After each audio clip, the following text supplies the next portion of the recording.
Allô, c'est bon? Bonjour à tous. Bonjour. Donc, merci d'être venu. Je m'appelle Arthur Parmentier, je suis le vice-président de l'association Le Musical, qui est une commission en fait, de la GEPOLI qui promeut la musique amplifiée à l'EPFL et qui donne notamment l'accès à un local de répétition à divers groupes. Et cette année, on a décidé d'organiser des conférences mettant en lien la musique et les mathématiques, avec l'aide notamment de la professeure Constance Frey, ici, professeure en musicologie à l'EPFL. Et donc voilà, aujourd'hui nous avons un nouvel intervenant après la conférence de la semaine dernière avec le professeur Bocadoro, qui est le docteur Laurent Pugin. Et je vais tout de suite laisser la professeure Constance Frey nous présenter notre intervenant aujourd'hui. Chers professeurs, chers élèves, ça fait plaisir de vous retrouver si nombreux. Merci d'être venus et merci de votre patience, parce que nous avons un peu procrastiné le début de la conférence. Aujourd'hui, nous avons le plaisir d'accueillir Dr Laurent Pugin, qui va nous entretenir de musique et informatique.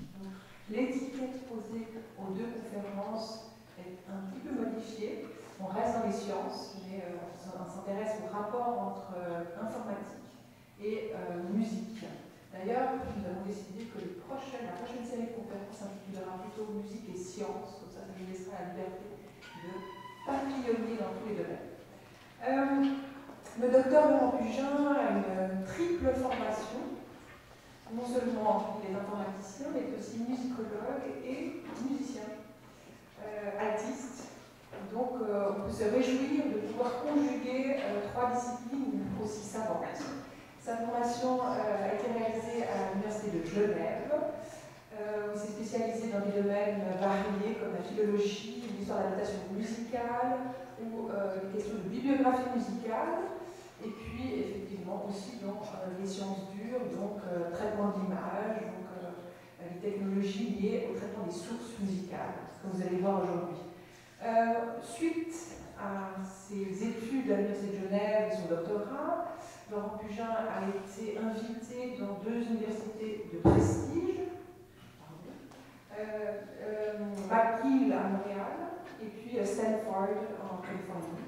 Donc un parcours brillant qui sera nous réjouir tout à l'heure grâce aux nombreux développements que le docteur Pugin a pu mettre en œuvre dans le domaine des systèmes de reconnaissance. Je me permets avant de donner la parole à notre conférencier, de vous solliciter pour poser des questions à la fin, au terme de notre rencontre. Ce sera l'occasion de poser des questions et de peut-être entamer un débat, et qui sera ensuite suivi d'apéritif, qui se fera en dehors de la salle. Je vous souhaite une très belle soirée. Et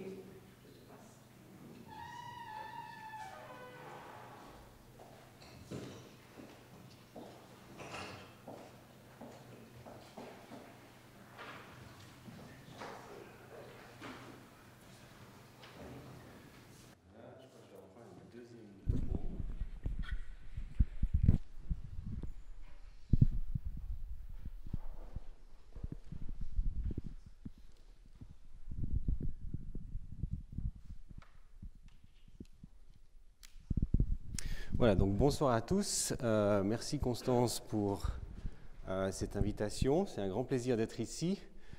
J'espère que ces petits changements de thème et de titre, qui ont peut-être créé un tout petit peu de confusion, ne vont pas créer de la déception.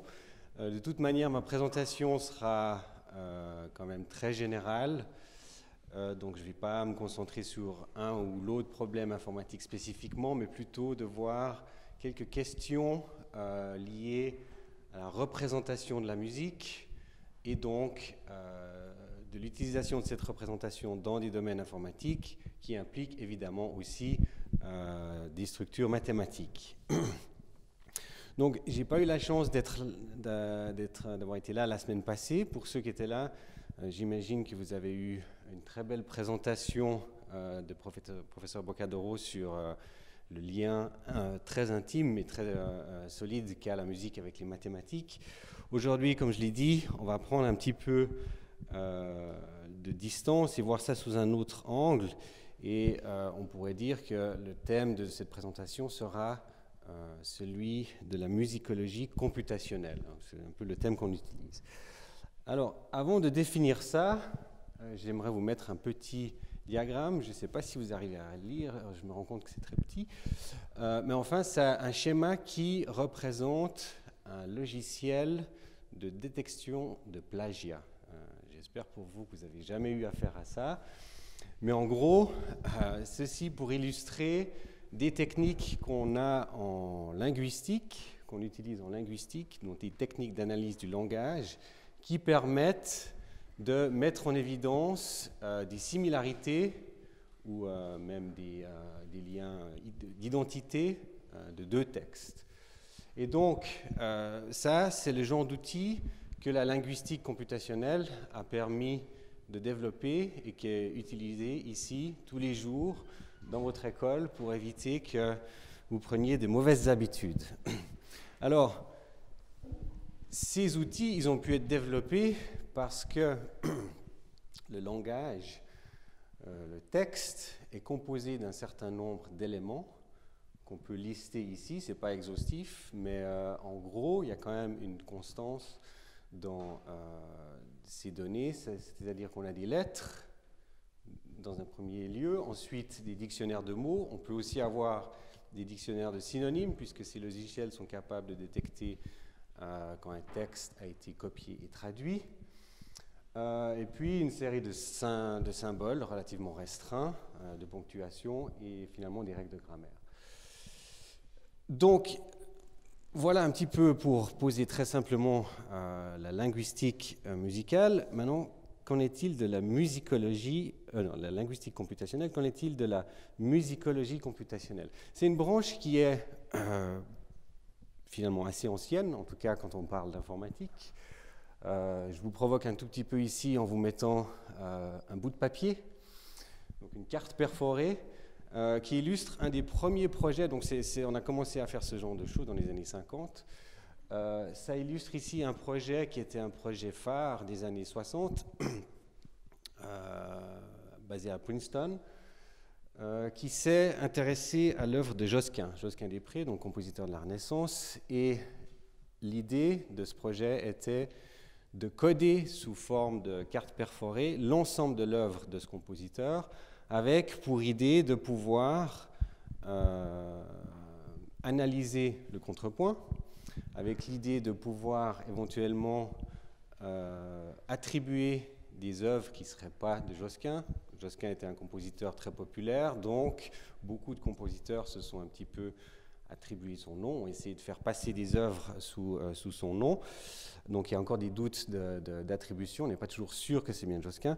Et puis aussi éventuellement faire de la stématique, c'est-à-dire d'essayer de trouver la lignée entre les différentes sources et de voir comment les différentes copies ont été créées dans l'histoire.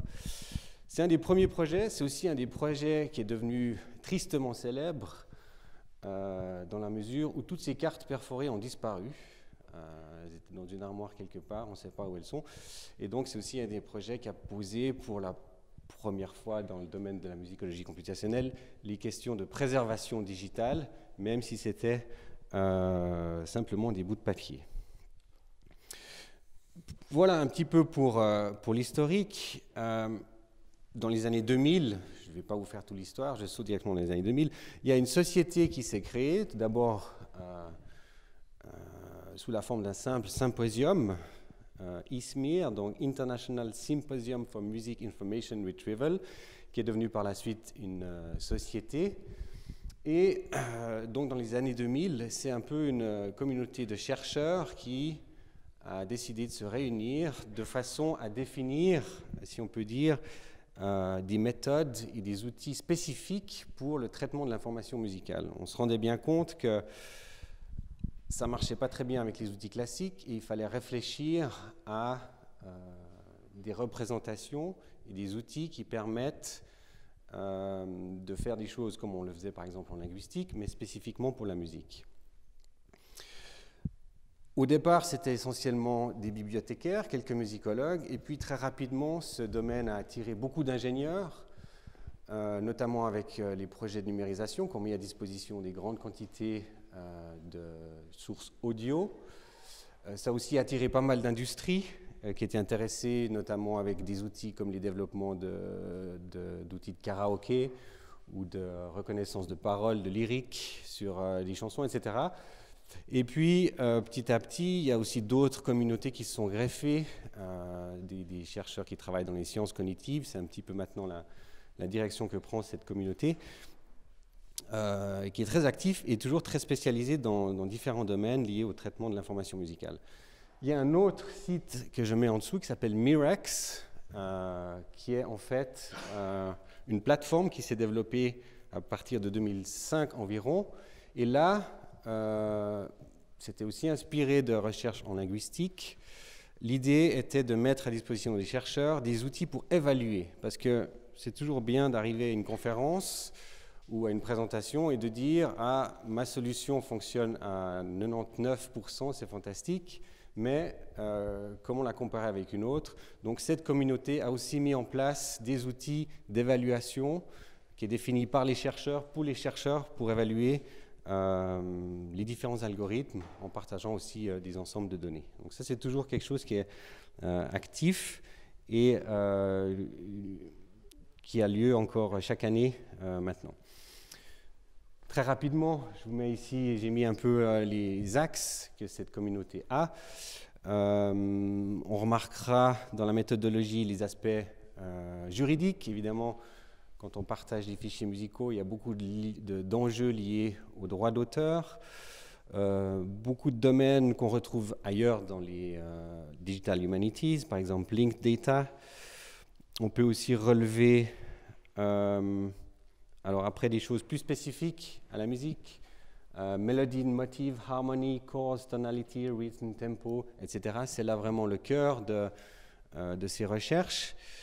Et puis finalement, dans les applications, des choses que vous utilisez peut-être, on voit par exemple Music Recommendation and Playlist Generation, tous des domaines qui ont été pour beaucoup, des algorithmes qui ont pour beaucoup été développés dans cette communauté.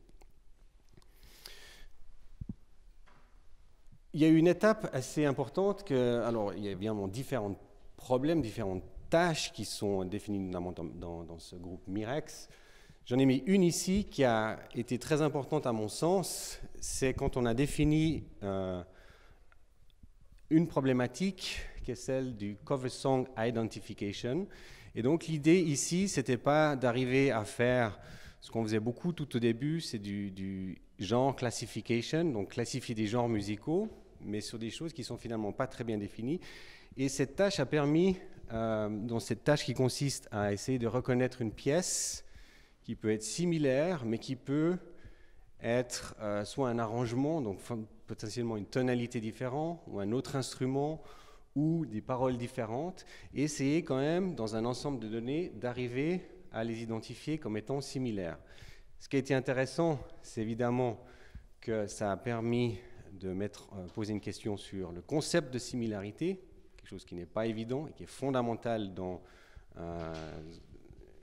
un domaine comme le Music Information Retrieval, et puis donc de modéliser et même aussi de mesurer la similarité. Et donc on voit par exemple ici dans cet enchaînement qu'il y a des choses qui sont très importantes, donc on ne peut plus simplement passer d'une question de traitement de signal pur mais il faut vraiment arriver à extraire l'information pertinente, donc l'information musicale du signal avant de faire la comparaison. Et par exemple, identifier quelle est la tonalité de la pièce pour pouvoir peut-être corriger la tonalité si un arrangement est dans une autre tonalité.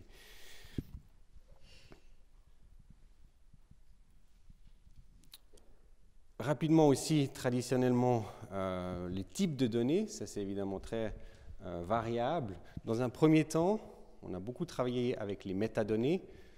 Dans les années 2000, il n'y avait encore pas énormément de bases de données, d'enregistrement ou de choses digitalisées. Donc les premières recherches se basaient beaucoup sur les métadonnées. Ça peut être par exemple un catalogue de bibliothèques, de sources, Donc les recherches qui se basent sur les métadonnées, on peut les opposer aux recherches qui se basent sur le contenu, par exemple un fichier audio. Les métadonnées sont restées quelque chose de très important, notamment parce qu'on a remarqué assez vite que faire de la recherche ou de la similarité que sur le contenu, c'était souvent très difficile, voire trop difficile. Donc si vous prenez par exemple un système comme Last.fm, ça utilise encore beaucoup les tags, donc les métadonnées qu'il y a autour de l'audio. Donc on a une distinction entre les métadonnées et les données, et puis on fait aussi dans cette communauté un peu une distinction entre les recherches qui travaillent sur l'audio, sur les enregistrements, des recherches qui travaillent sur ce qu'on appelle les données symboliques, à savoir la notation musicale. Et aujourd'hui, j'aimerais plutôt me concentrer sur l'aspect de données symboliques. C'est un terme qui est un peu étrange pour nous musicologues, mais c'est en tout cas sous ce nom-là qu'on reconnaît une partition dans cette communauté du Music Information Retrieval.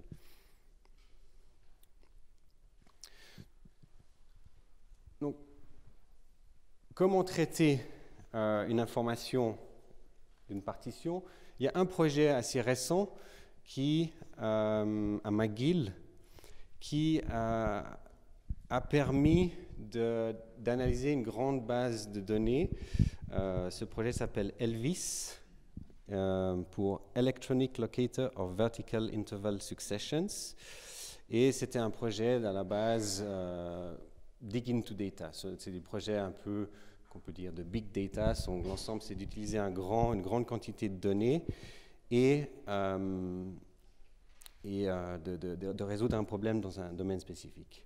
Et ce qui est intéressant ici, ce qu'on fait souvent en musicologie, c'est qu'on essaie de s'inspirer d'autres méthodes. En musicologie, on touche beaucoup de domaines, donc c'est souvent nécessaire d'aller voir un petit peu ailleurs ce que font des recherches plus spécifiques. Et en l'occurrence, ce projet, c'est directement inspiré de recherches en linguistique, à savoir de recherches d'un certain John Sinclair. Et puis, autre aspect, on s'inspire aussi d'idées spécifiques à notre domaine, à savoir ici un traité du XVIIe siècle. Donc il y a une méthode qui vient d'une autre branche scientifique du moment, et puis une idée qui vient d'un traité du XVIIe qui a permis en fait de trouver la bonne façon de représenter les notes de manière à pouvoir utiliser des méthodes computationnelles.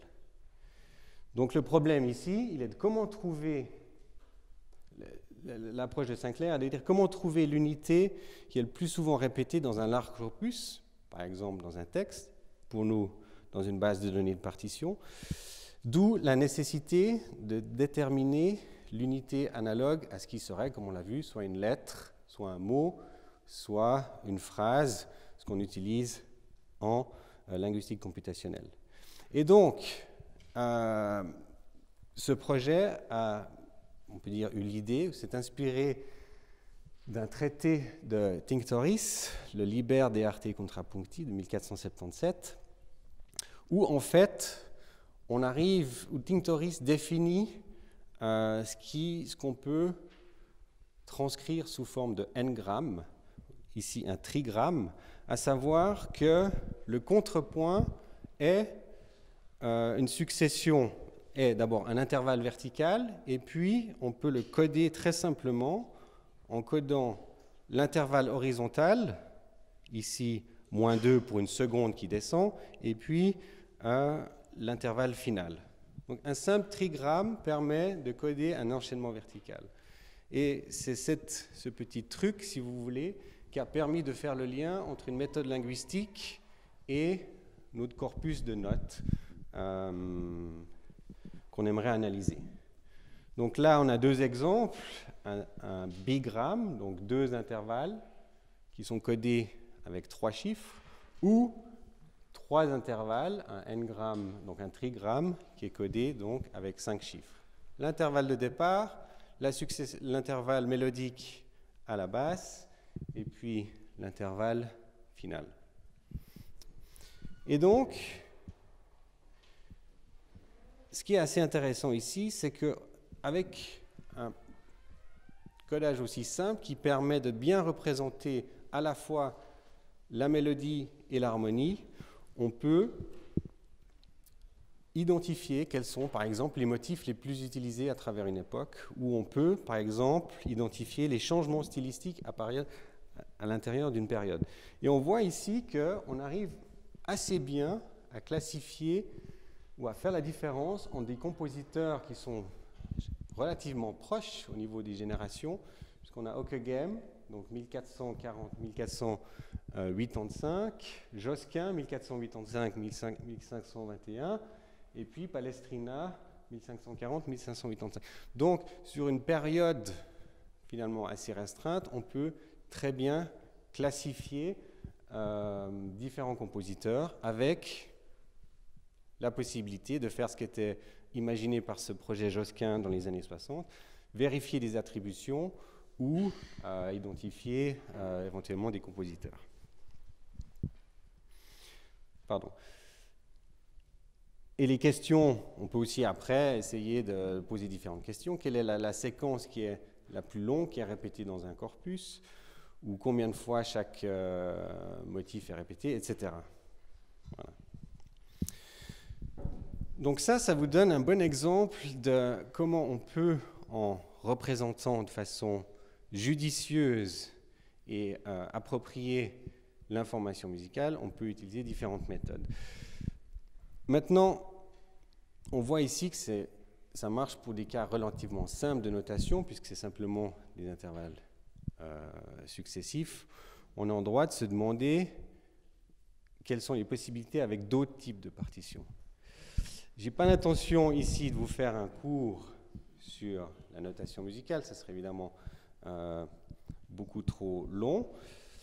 Je n'ai pas l'intention de vous l'expliquer non plus, mais je vais vous montrer quelques exemples. C'est aussi l'occasion de vous montrer quelques belles partitions qui illustrent le fonctionnement de la notation musicale et comment elle a évolué à travers l'histoire. On peut commencer ici avec un système de notation qui était encore utilisé au XIIe siècle, mais qui a été mis en place bien avant, qui est celui des neumes, à savoir de simplement annoter le texte avec des symboles qui signifient si la mélodie monte ou la mélodie descend. Donc, c'est comme ça, si vous voulez, qu'est née la notation musicale occidentale, avec une caractéristique qu'on peut dire iconique, dans ce sens où elle est l'image du son vers le haut, vers le bas, et donc la temporalité étant marquée par celle du texte. Ouais. Voilà, donc les neumes qui sont juste au-dessus du texte, des petites inflexions. Et puis, ces inflexions se sont un peu mises en place. On a ensuite inventé la ligne de portée. Et je vous montre un exemple de 1400 environ, l'Ars Subtilior. Un exemple évidemment très atypique. Vous avez tous déjà vu des partitions. Vous savez bien que ce n'est pas tous toujours noté en cercle. Mais on a ici quand même des caractéristiques nouvelles, à savoir des lignes de portée, hein, même si elles sont ici notées en rond.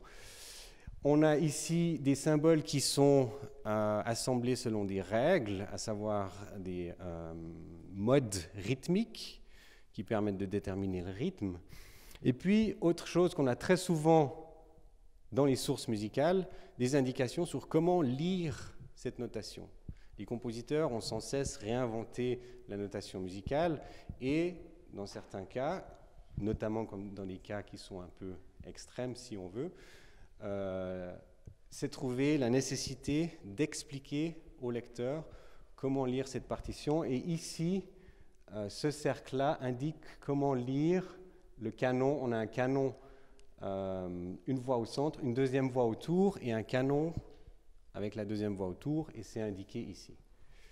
Et puis ici, évidemment, on a un peu un effet de superposition avec une œuvre d'art dans l'œuvre d'art, puisque cette source est d'une certaine façon un objet destiné aux musiciens et qui représente quelque chose qui est dans la musique, mais que l'auditeur ne verra pas. Un autre exemple, quelques années plus tard, pas beaucoup, de Josquin, on a beaucoup parlé de Josquin, qui illustre certains aspects qu'on peut avoir, qu'on a très souvent dans les partitions, à savoir le fait que c'est noté en différentes parties séparées. C'est comme si vous voulez du matériel d'orchestre, alors que la partition n'existait pas encore à l'époque. C'est comme ça que la musique se notait en parties séparées. On a toujours ici un aspect symbolique puisqu'elle est notée en noir. Une notation qui est issue de notation rythmique, qui est ici utilisée à dessein purement symbolique pour signifier le deuil, mais sachant que c'est une pièce qui est composée pour la mort de Ockeghem par Josquin. On continue avec un autre cas que j'aime bien montrer parce qu'il est en confrontation totale avec l'exemple précédent, puisque l'exemple précédent est une notation qui fonctionne sur des règles strictes au niveau des durées de notes, sachant que la pièce peut être jouée ou chantée que par l'interprétation de ces règles qui permet de construire l'alignement des voix. Les voix ne sont pas alignées, étant donné qu'elles sont des parties séparées, alors qu'ici, on a absolument tout le contraire, puisqu'on a une forme complètement libre, et que les symboles eux-mêmes n'ont pas de signification très définie par rapport à la durée, mais c'est vraiment de nouveau l'image qui est utilisée pour donner aux musiciens une indication de quel est le tempo qui doit être utilisé pour interpréter cette pièce. Encore quelques... Alors là, on revient quelques années à l'avant, je crois que je voulais les mettre dans l'autre sens, mais ce n'est pas très grave. Une tablature pour luth, magnifiquement ornée par ailleurs. Donc là, on a encore un mode de fonctionnement qui est complètement différent, qui est celui qu'on peut dire impératif, c'est-à-dire qu'il ne dit pas grand-chose.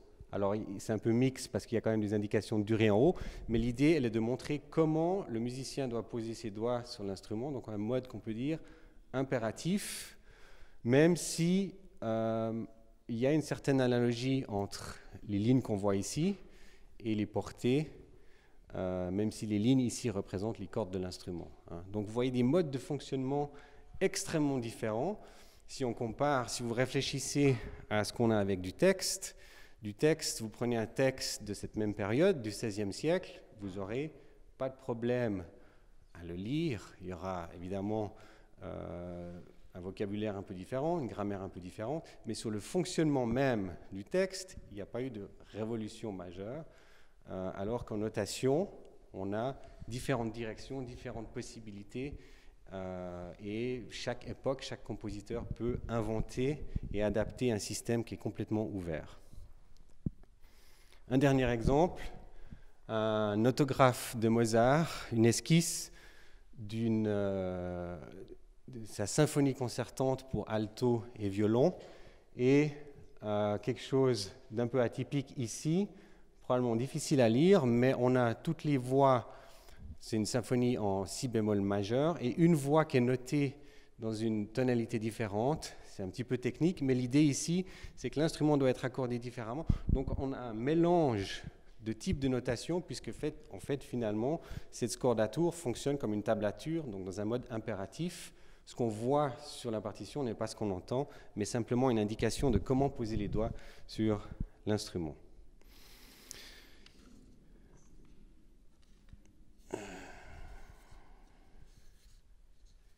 Un petit peu de retard.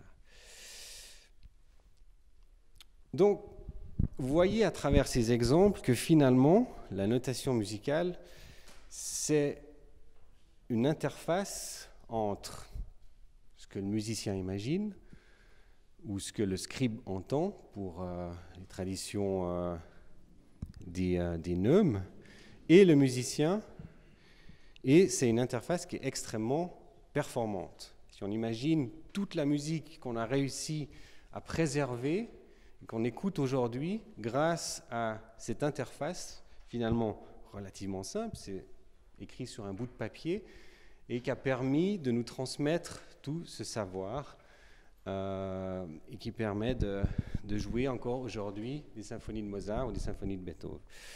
La question qui se pose pour nous, c'est comment rediriger cette interface de manière à ce que l'information ne serve pas directement aux musiciens, mais serve à des ordinateurs pour pouvoir ensuite stocker, traiter, analyser cette information et nous aider à mieux comprendre comment fonctionne la musique qui est codée dans ces partitions.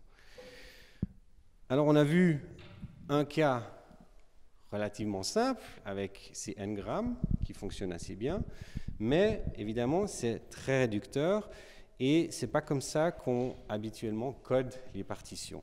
Si on réfléchit à ce qu'on veut faire avec ce codage, on va avoir des centaines de codes différents et on a malheureusement, j'ai envie de dire, en informatique, des centaines de codes différents pour coder de la notation musicale.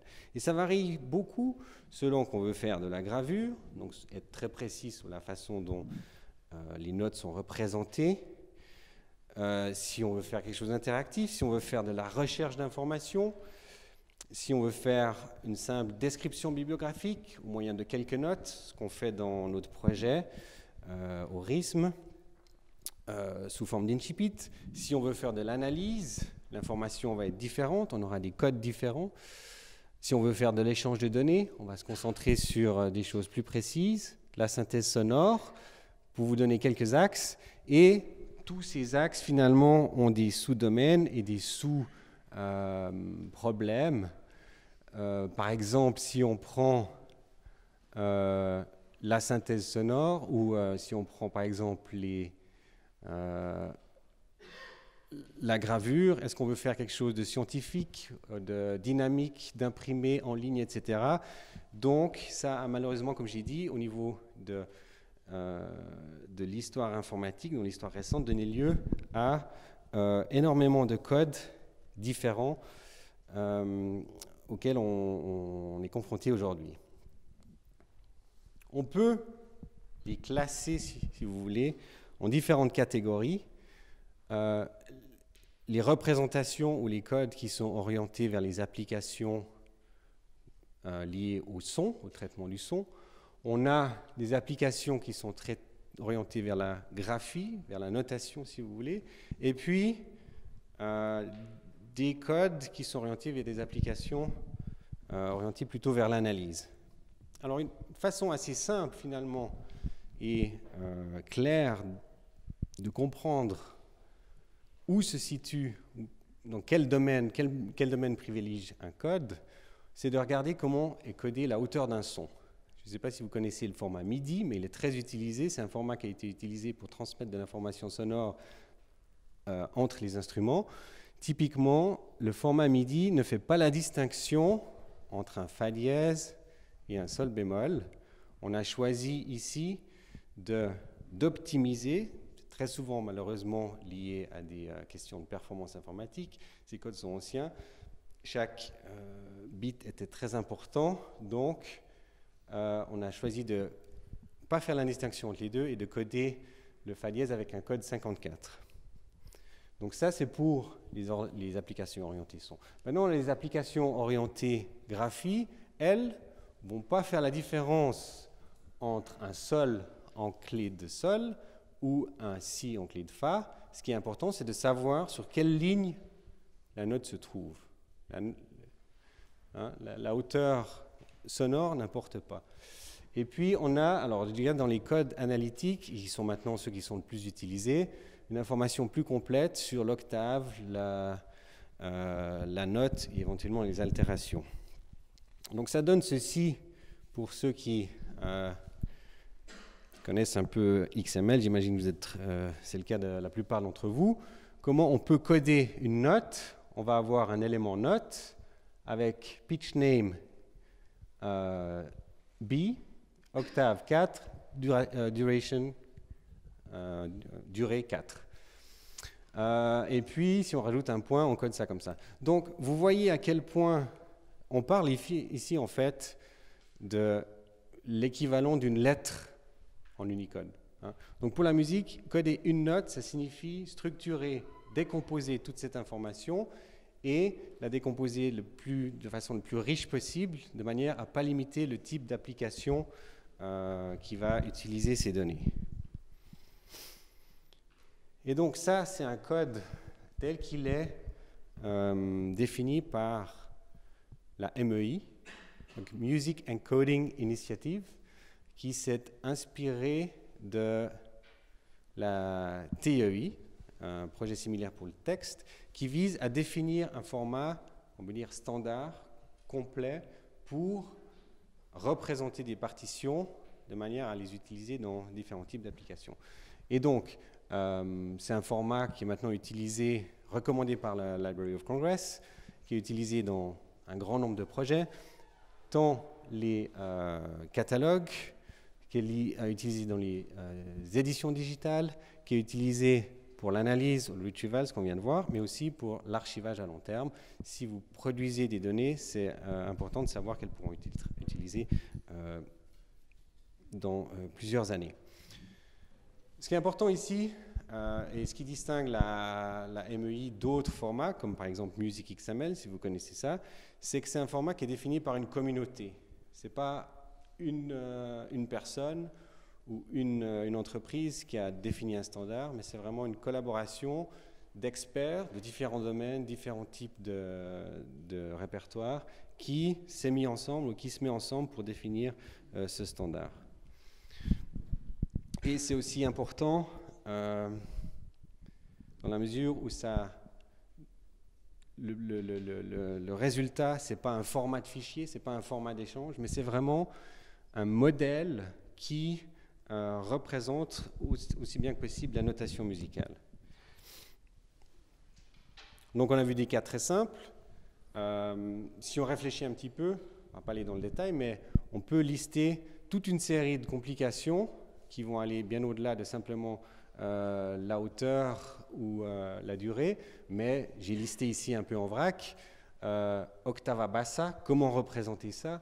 Comment représenter les instruments transpositeurs? Scordatura, on en a parlé. Les ornements, très complexes, parce que là, c'est lié à tout un savoir non écrit que les musiciens apprennent. Comment coder un glissando, c'est-à-dire on peut avoir la note de départ, la note d'arrivée, mais qu'est-ce qu'on fait avec ce qui est entre deux, etc. Même chose pour les durées, hein, ça peut paraître très simple, on dit on a une noire, une blanche, effectivement ça marche assez bien au début, mais les cas complexes arrivent très vite. Les appoggiatures, est-ce qu'elles viennent avant, après? Qu'est-ce qui se passe sur la durée totale? De nouveau les ornements, les cas très problématiques, les cadences, les changements de tempo, etc. Donc, avoir une représentation simple, ça va, mais une représentation complète, c'est éminemment complexe. Les structures, là aussi, beaucoup de cas qui compliquent la représentation des données.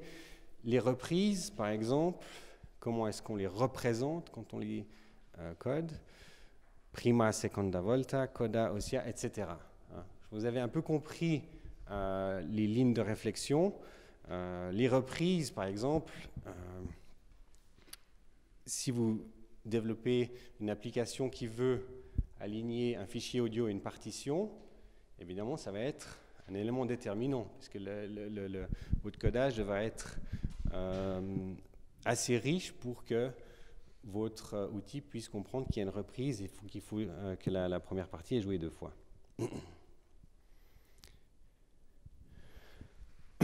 Les structures, alors là on va un petit peu vers des choses un peu plus complexes, mais les structures sont aussi faites pour représenter des divergentes entre des sources. Par exemple, quand vous avez deux manuscrits ou deux versions qui n'ont pas le même contenu, on peut représenter ça directement de façon logique dans notre représentation et éviter d'avoir simplement une note de texte qui se balade dans un fichier texte qui n'a aucun lien avec la sémantique que vous avez dans vos données.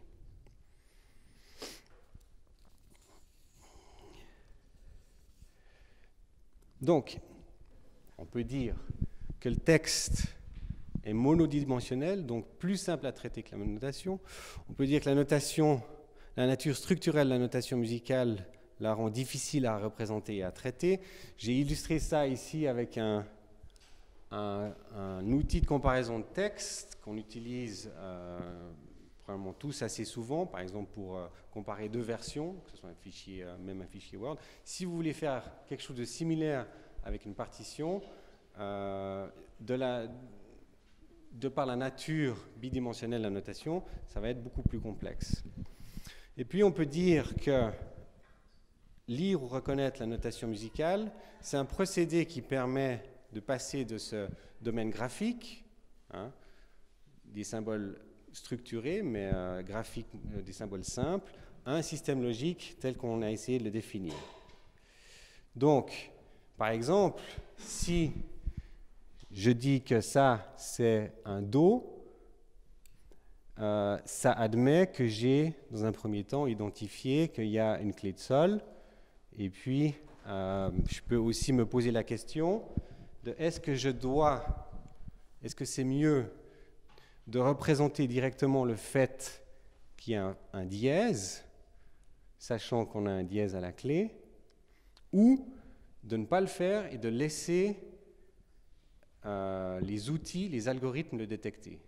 Les deux sont possibles et les deux sont valides.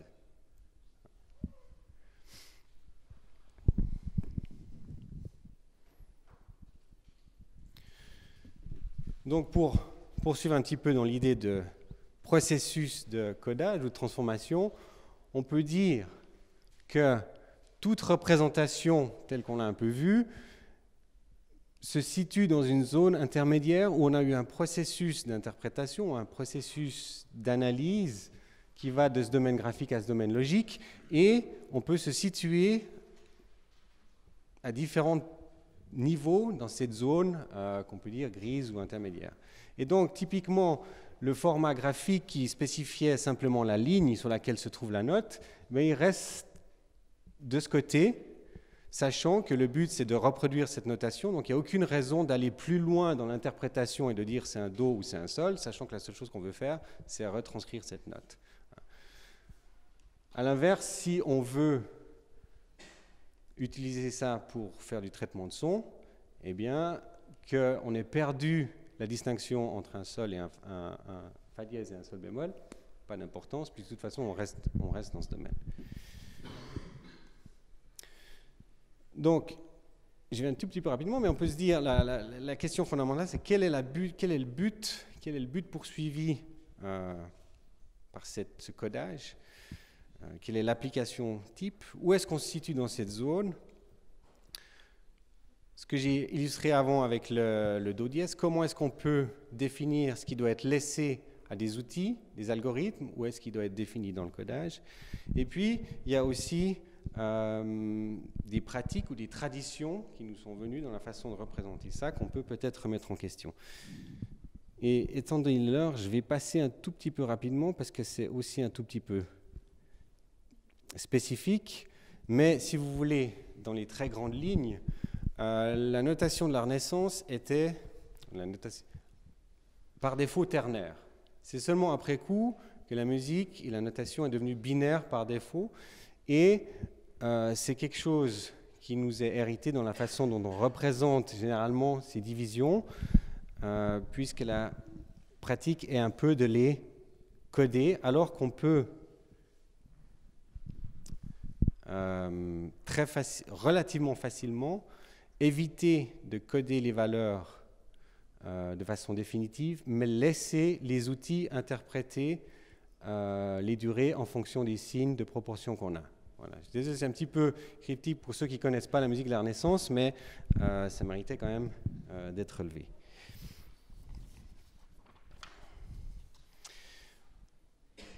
Donc j'ai introduit ici une question qui est celle des algorithmes. Bon, j'ai parlé beaucoup de comment représenter ces données. Finalement, il y a aussi la question de tous les algorithmes.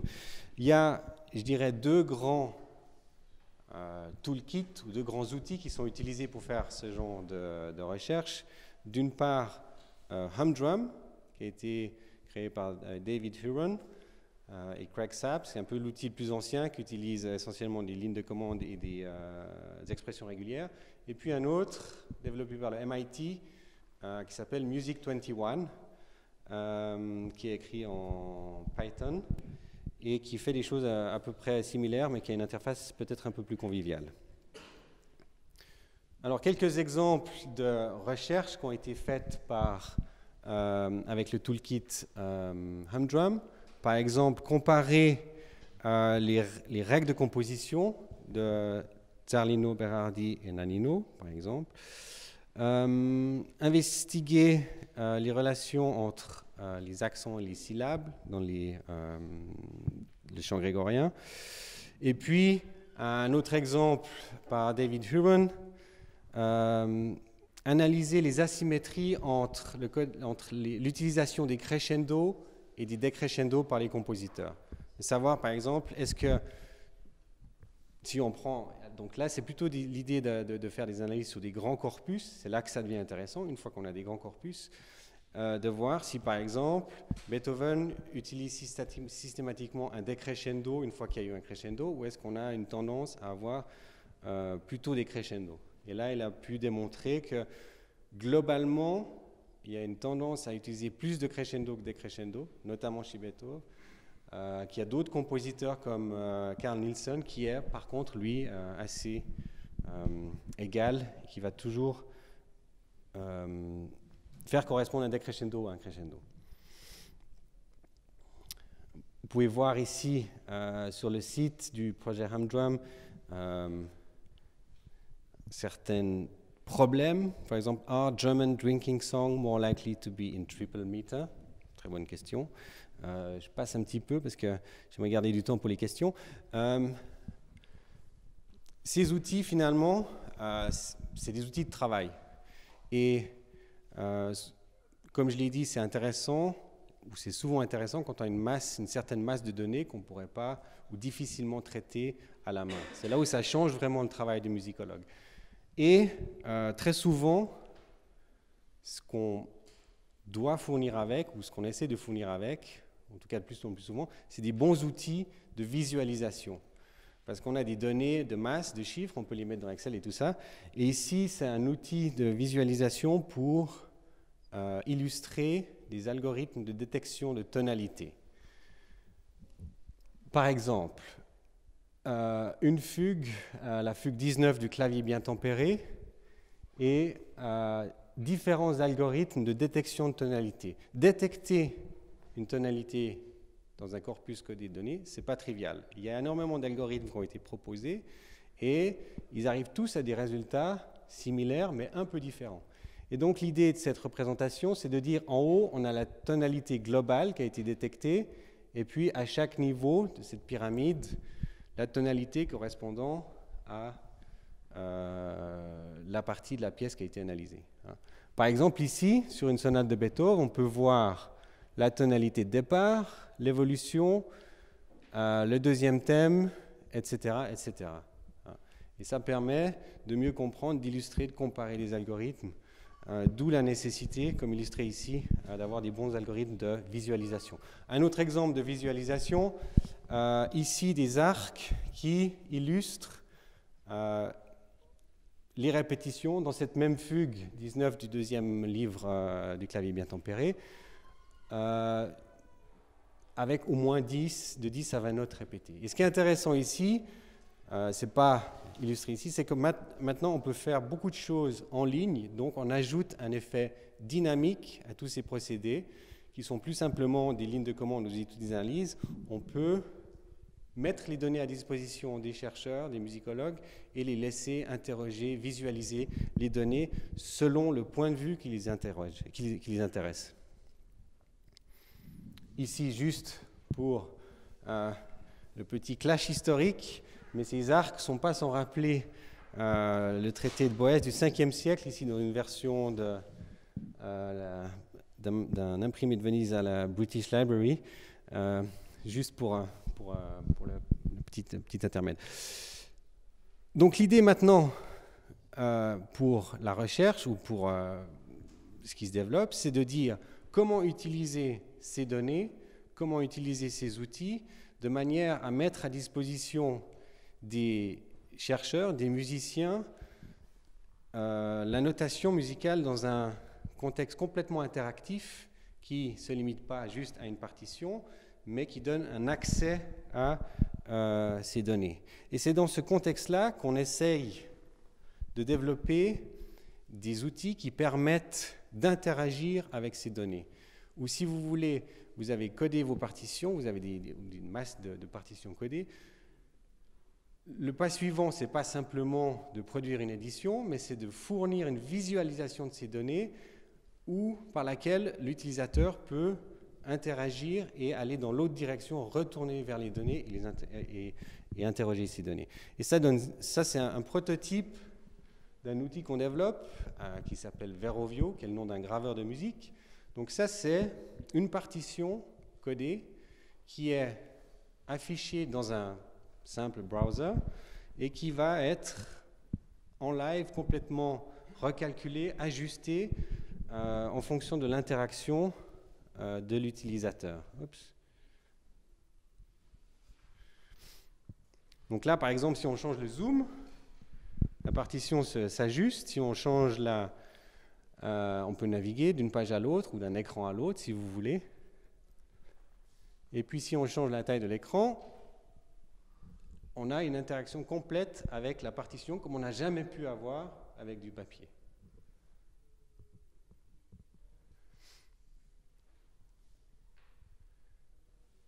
Et donc ça, c'est possible parce qu'on a créé un codage riche, sémantique, qui reflète la nature de ces notations et laisser une grande partie du travail à des algorithmes et des outils qui permettent d'effectuer ce travail qui était avant effectué par des graveurs. Et je terminerai avec un exemple qui est celui tiré ici de la Hammerklavier, la sonate 29 de Beethoven, où on a ici des ossia, j'en ai parlé dans les complexités structurelles qu'on avait. Ce qui se passe ici, en fait, c'est que Beethoven n'avait pas assez de place, donc il pensait déjà aux instruments qui allaient venir avec plus de notes, et donc quand ce manuscrit est arrivé chez l'éditeur, je ne sais pas les détails de l'histoire, mais en tout cas, ce qu'on a fait, c'est qu'on a fait deux versions, avec une variante ici, où on a une version qui était jouable sur les pianos standards de l'époque et une version qui était celle que Beethoven avait voulu et qui allait vraisemblablement devenir jouable plus tard. Voilà comment on a représenté ça dans les éditions de l'époque. Aujourd'hui, ce qu'on peut faire, c'est peut-être pas très visible, mais ici, on peut, parce qu'on a cette information codée de façon logique dans notre partition, simplement faire une interface qui va mettre ça en couleur et puis laisser l'utilisateur choisir la version qu'il veut de façon purement dynamique. Il n'y a plus besoin d'avoir un ossia puisque la sémantique est dans nos données et c'est simplement les outils qui permettent de naviguer. De la même façon, ici, on a deux propositions de deux éditeurs différents sur la position d'un crescendo. Vous n'êtes pas d'accord? On peut laisser l'utilisateur créer sa propre version et choisir celle qui l'intéresse.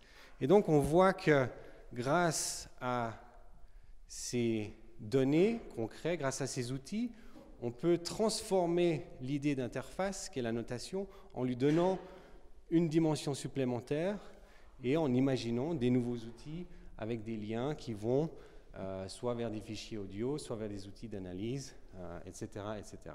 Voilà, c'est ce que je voulais vous montrer aujourd'hui et j'espère qu'on aura un tout petit peu de temps pour des questions. Je vous remercie pour votre attention.